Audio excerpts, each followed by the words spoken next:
ஜனவரி 4, 1642. ஒரு நிமிஷம் யோசிச்சு பாருங்க. இங்கிலாந்து மன்னர் முதலாம் சார்லஸ் அவரே ஒரு சின்ன படையோட பாராளுமன்றத்தோட மக்களவைக்குள்ள போறாரு. அதுவும் ஆயுதத்தோட. ஆமா, ஆயுதத்தோட. சரித்திரத்துல இதுக்கு முன்னாடி எந்த ராஜாவும் இப்படி செஞ்சதே இல்ல. ஒரு அபூதபூர்வ நிகழ்வு. அவரோட நோக்கம் ரொம்ப நேரடியானது. தனக்கு எதிராக இருக்கிற 5 பாராளுமன்ற உறுப்பினர்களை அவங்கள தேச துரோக குற்றச்சாட்டுல கைது பண்ணணும். அதுதான் பிளான். ஆனா அவர் உள்ள போனப்போ ஒரு அதிர்ச்சி. அவங்க அங்க இல்ல, தப்பிச்சிட்டாங்க. அந்த ஒரு நிகழ்வு, அந்த ஒரு சின்ன தோல்வி இங்கிலாந்தோட மொத்த சரித்திரத்தையுமே மாத்திடுச்சு. உங்ககிட்ட இருக்கிற ஜானத்தன் ஹீலியோட தி பிளட் இன் வின்டர் புத்தகத்தை வச்சு நாம இன்னைக்கு ஒரு ஆழமான கேள்விக்கு பதில் தேட போறோம். என்ன கேள்வி? சட்டப்பொடி ஏங்குற படிச்ச அரசியல்வாதிகளை கொண்ட ஒரு நவீன நாடா இருந்த இங்கிலாந்து எப்படி திடீர்னு ஒரு பயங்கரமான கொடூரமான உள்நாட்டு போருக்குள்ள விழுந்தது? ஆமா, அதுதான் முக்கியமான கேள்வி. எப்படி ஒரு சில மாசத்துக்குள்ள சமரசங்கிற பேச்சுக்கே இடம் இல்லாம போச்சு? இதுக்கு பின்னாடி இருந்த ஆட்கள் யாரு? அவங்களோட நம்பிக்கைகள், அரசியல், மதம், தனிப்பட்ட பகைன்னு எல்லாம் சேர்ந்து எப்படி இந்த நெருப்ப பத்த வச்சது? சரி, வாங்க அந்த காலகட்டத்துக்கே ஒரு பயணம் போயிட்டு வருவோம். இந்த கதையோட மையத்துல 2 பெரிய சக்திகள் இருக்கு. ஒரு பக்கம் மன்னர் முதலாம் சார்லஸ், இன்னொரு பக்கம் பாராளுமன்றம். முதல்ல ராஜாவை பத்தி பேசுவோமா? சார்ல்ஸ் பத்தி ஒரு சுவாரஸ்யமான விஷயம் என்னன்னா, அவர் ராஜாவா ஆட்சி செய்ய பிறந்தவர் இல்ல. அப்படியா? ஆமா, அவரோட அண்ணன் ஹென்றி இறந்ததுக்கு அப்புறம் தான் இவர் பட்டத்து இளவரசர் ஆனார். அது அவரோட ஆளுமையில ஒரு பெரிய தாக்கத்தை ஏற்படுத்துச்சுன்னு சொல்லுவாங்க. ஒரு விதமான அசுரட்சித்த பாவனை. ஓ, அதனாலதான் தன்னோட அதிகாரத்தை ரொம்ப பிடிவாதமா புடிச்சுக்கிட்டு இருந்தாரா? கரெக்ட். அவர் தெய்வீக உரிமை அப்படிங்கிற ஒரு கோட்பாட்டுல ஆழமா நம்பிக்கை வச்சிருந்தார். அதாவது ஒரு மன்னனோட அதிகாரம் நேரடியா கடவுள்கிட்ட இருந்து வருது. அதனால மக்களுக்கு பதில் சொல்ல வேண்டிய அவசியம் இல்ல, கடவுளுக்கு மட்டும் பதில் சொன்னா போதும்னு நினைச்சார். அதேதான், இந்த எண்ணம் தான் அவரோட பல முடிவுகளுக்கும் காரணம். இதனாலதானே அவர் 11 வருஷம் பாராளுமன்றத்தையே கூட்டாம ஆட்சி செஞ்சாரா? அந்த தனிப்பட்ட ஆட்சி காலம். ஆமா, 1629 இருந்து 1640 வரைக்கும் யார்கிட்டயும் நான் பதில் சொல்ல தேவையில்லைன்னு நினைச்சிருக்கார். அப்போதான் இந்த கப்பல் வரி மாதிரி பல புதிய வரிகளை மக்கள் மேல சுமத்தினார். அது மக்களுக்கு கோவத்தை வரவழைச்சிருக்கோம் இல்லையா? நிச்சயமா, பெரிய அதிருப்தி. அவரோட ஆலோசகர்களும் நிலைமையை இன்னும் மோசமாக்குனாங்க. தாமஸ் வென்ட்வர்த், அதாவது ஸ்ட்ராஃபோர்ட் பிரபு, அயர்லாந்துல இரும்பு கரம் கொண்டு ஆட்சி செஞ்சவர். அப்புறம் பேராயர் வில்லியம் லார்ட், அவரையும் மக்களுக்கு சுத்தமா பிடிக்காதுன்னு படிச்சிருக்கேன். ஆமா, இவங்க 2 பேரும் ராஜாவோட அதிகாரத்தை இன்னும் அதிகப்படுத்த தான் முயற்சி செஞ்சாங்க. சரி, ஒரு பக்கம் ராஜா எப்படி இருக்காரு, மறுபக்கம் பாராளுமன்றம். அதோட நிலைமை என்ன? அதுக்கு எவ்வளவு அதிகாரம் இருந்துச்சு? அதுதான் பெரிய கேள்விக்குறி. அந்த நேரத்துல பாராளுமன்றத்தோட உண்மையான பங்கு என்னங்கிறதுல ஒரு குழப்பம் இருந்துச்சு. அது ராஜாவோட கருவியா இல்ல மக்களோட உரிமைகளை பாதுகாக்கிற ஒரு அமைப்பான்னு யாருக்கும் தெளிவா தெரியல. ஆனா 1640ல ஸ்காட்லாந்துல ஒரு கிளர்ச்சி வருது. அத அடக்க சார்ல்ஸுக்கு பணம் தேவைப்படுது. ஆமா, வேற வழி இல்லாம 11 வருஷம் கழிச்சு பாராளுமன்றத்தை கூட்ட வேண்டிய கட்டாயம். ஆனா இந்த முறை கூடிய பாராளுமன்றம் சரித்திரத்துல நீண்ட பாராளுமன்றம்னு அழைக்கப்படுது. அது சும்மா பணம் கொடுக்க மட்டும் வரல. இல்ல, வரவே இல்ல. அது ஒரு புரட்சியோட யாந்திரமாவே மாறிடுச்சு. அதுல ஒரு சக்தி வாய்ந்த எதிரணி உருவாச்சு. அவங்கள தி ஜுன்டோன்னு சொன்னாங்க. ஜான் பிம் மாதிரி ஆட்களா? ஆமா, ஜான் ஃபெல்பிங்கும் மக்களவையில ரொம்ப செல்வாக்கு மிக்க தலைவர். அப்புறம் டென்சில் ஹோல்ஸ், ஜான் ஹாம்ப்டன், பல முக்கியமான தலைவர்கள். அவங்க நோக்கம் ரொம்ப தெளிவா இருந்துச்சு. என்ன நோக்கம்? 1, ராஜாவோட அதிகாரத்தை கட்டுப்படுத்தணும். 2வது, இங்கிலாந்துல கத்தோலிக்க மதத்தோட செல்வாக்கு, அதாவது பாப்பிசம்னு அவங்க சொன்னாங்க, அதை குறைக்கணும். 3வதா, அரசாங்க நியமனங்கள்ல பாராளுமன்றத்துக்கும் பங்கு வேணும். கரெக்ட். ஆக 2 தரப்பும் அவங்கவங்க நிலைப்பாட்டுல ரொம்ப உறுதியா இருந்தாங்க. ஒரு பெரிய மோதலுக்கான களம் மெதுவா தயாராகிட்டு இருந்துச்சு. அப்போ 2 பக்கமும் விட்டு கொடுக்க தயாரா இல்ல. இந்த நிலைமை எப்போ ஒரு நேரடி மோதலா மாறுச்சு? 1641ல அப்படி என்னதான் நடந்தது? 1641ஆம் வருஷம் குளிர்காலம். நிலைமை ரொம்பவே மோசமாச்சு. அக்டோபர் மாசம் அயர்லாந்துல கத்தோலிக்கர்கள் ஒரு பெரிய கிளர்ச்சியை ஆரம்பிச்சாங்க. அந்த செய்தி இங்கிலாந்துக்கு வந்ததும் இங்க ஒரு விதமான பீதி பரவ ஆரம்பிச்சது இல்லையா? பயங்கரமான பீதி. இது ஏதோ அயர்லாந்துல மட்டும் நடக்கிற விஷயம் இல்ல. இங்கிலாந்துல இருக்கிற புரொட்டஸ்டன்ட் மதத்தை அழிக்கே நடக்கிற ஒரு பெரிய கத்தோலிக்க சதித்திட்டம்னு மக்கள் நம்ப ஆரம்பிச்சாங்க. இதுல என்ன சிக்கல்? கிளர்ச்சியை அடக்க ஒரு ராணுவம் தேவை. தேவைதான்.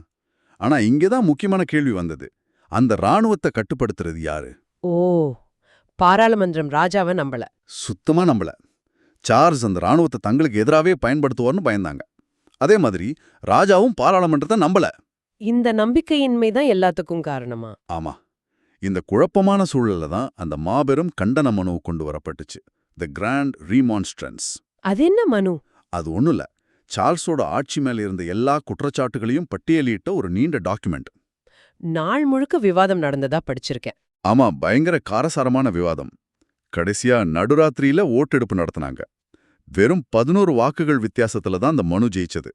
ஒரு நிமிஷம், 11 வாக்குகள் வித்தியாசம்தானா? பாராளுமன்றத்துக்குள்ளேயே பெரிய பிளவு இருந்திருக்குன்னு அர்த்தம் இல்லையா?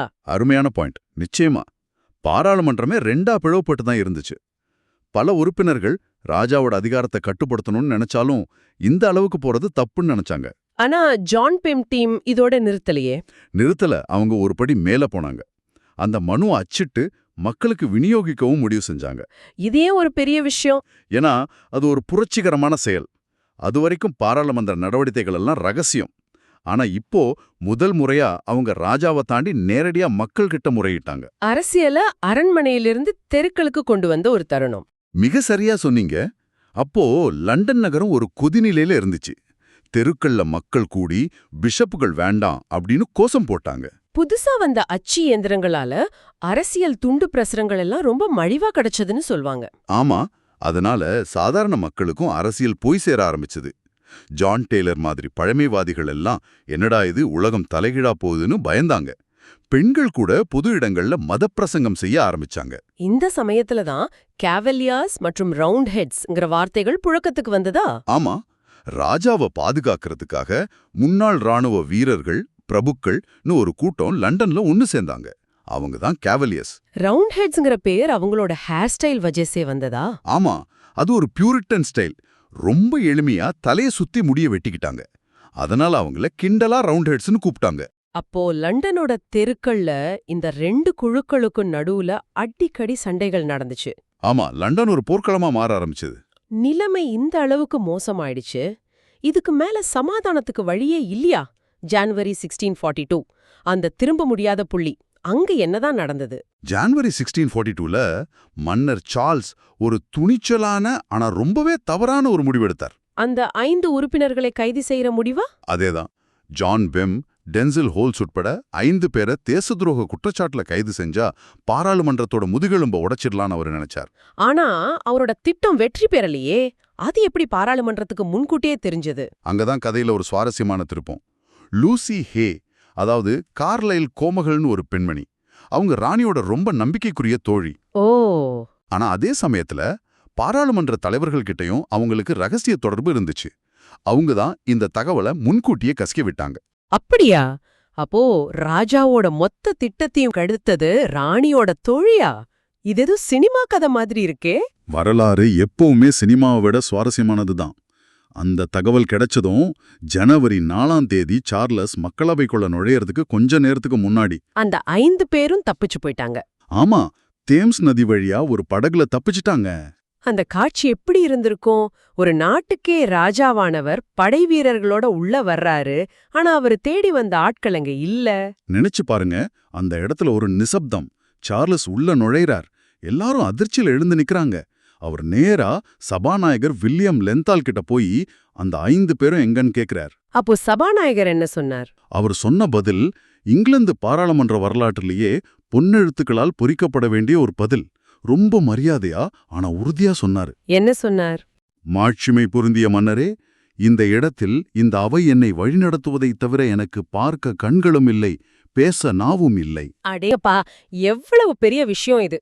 சுருக்கமா, இந்த இடத்துல நீங்க ராஜா இல்ல, இந்த அவைதான் எனக்கு எஜமானர்னு சொல்லிட்டார் இல்லையா? மிகச்சரியா சொன்னீங்க. அது மன்னர் சார்லஸ்க்கு கிடைச்ச மிகப்பெரிய அவமானம். அவரோட முகத்துக்கு நேரா பாராளுமன்றம் தான் உயர்ந்ததுன்னு சபாநாயகர் சொல்லிட்டார். சார்ல்ஸ் வெறுங்கையோட வெளியேறினாரு. வெளியில மக்கள் கூட்டம் உரிமை உரிமைன்னு கோஷம் போட்டாங்க. ஆமா, அடுத்த நாள் அவர் லண்டன் நகர சபைக்குள்ள போய் அந்த உறுப்பினர்களை தன்னிடம் ஒப்படைக்க சொல்லி கேட்டார். ஆனா லண்டன் நகரமே அவருக்கு எதிரா திரும்பிடுச்சு. அப்பதான் அவர் லண்டனை விட்டு வெளியேற முடிவு செஞ்சாரா? ஆமா, லண்டன்ல தனக்கு இனிமேல் பாதுகாப்பு இல்லைன்னு உணர்ந்தார். அதனால ஜனவரி 10, 1642ல அவர் தன்னோட குடும்பத்தோட லண்டனை விட்டு வெளியேறினார். அது ஒரு தற்காலிக பின்வாங்கல் இல்ல. அதுதான் போருக்கான தொடக்கம். ஆமா, அதுதான் போருக்கான தொடக்கம். அப்போ இதையெல்லாம் தொகுத்து பார்த்தா நமக்கு என்ன புரியுது?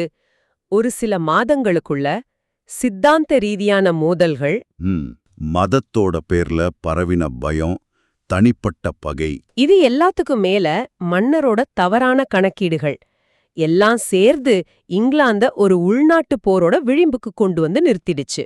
ஆமா, சார்ல்ஸ் லண்டனை விட்டு வெளியேறினது 2 தரப்புக்கும் நடுவுல இருந்த நம்பிக்கையோட கடைசி நூலையும் அறுத்துடுச்சு. அதுக்கப்புறம் பேச்சுவார்த்தைக்கான கதவுகள் கிட்டத்தட்ட மூடப்பட்டுருச்சு.